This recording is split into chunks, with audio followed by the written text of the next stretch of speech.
Scene 45, take 2. It like half hurts, half doesn't. Essentially, the first draft of the script was written in 2 days.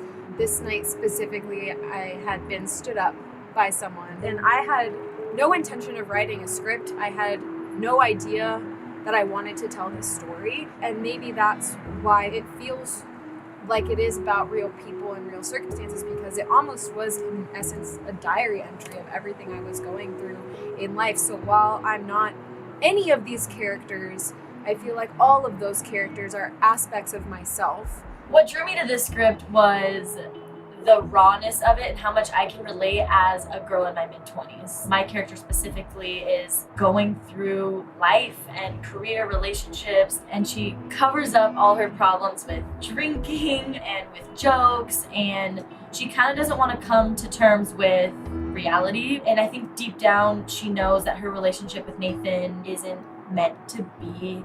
Obviously there's some turbulence going on between him and Casey.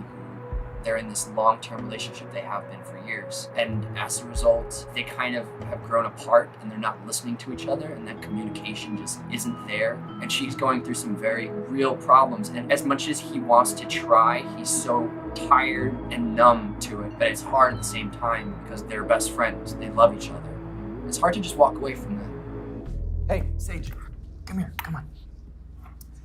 I don't want you to forget to wipe down the tables, so this is for you. I hope you choke on your vomit and die in your sleep. The journey of Sage and Kyle's relationship starts with their friendly and playful relationship, and it grows throughout the film and reveals that there's love and adoration and some sort of romantic relationship, but neither of them really know how to propose the idea of getting together or going on a date. You just watch their relationship grow from friends to potential lovers, maybe. I think their dynamic is oddly like the healthiest one of all the relationships in the film. And Kyle, as a person, is kind of the most grounded in all the guys, even though on paper it's like, oh, it's the guy who works at a coffee shop. Right. Hi. Hi. You look like you had a hard day. You have no idea.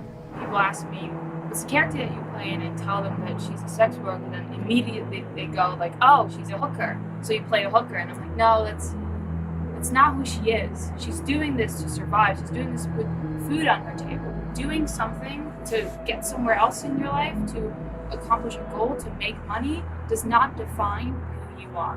One of the systemic problems in our society is we want to peg everything as black and white and define everything. If I'm a sex worker, then I'm slutty and I don't have self-respect. If I've blown my girlfriend off, then I'm douchey and don't care about her feelings. If I work in a coffee shop, then I am not a real person. I'm just this peasant to society. And those things aren't just true. It's all perspective.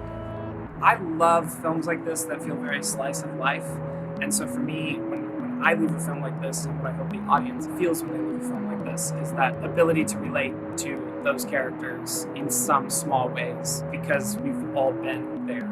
I want people who struggle with depression or drinking or issues with their friends or relationships or family to say, hey, I can relate to that, and it didn't end perfectly for them. So it's okay that it's not ending perfectly for me.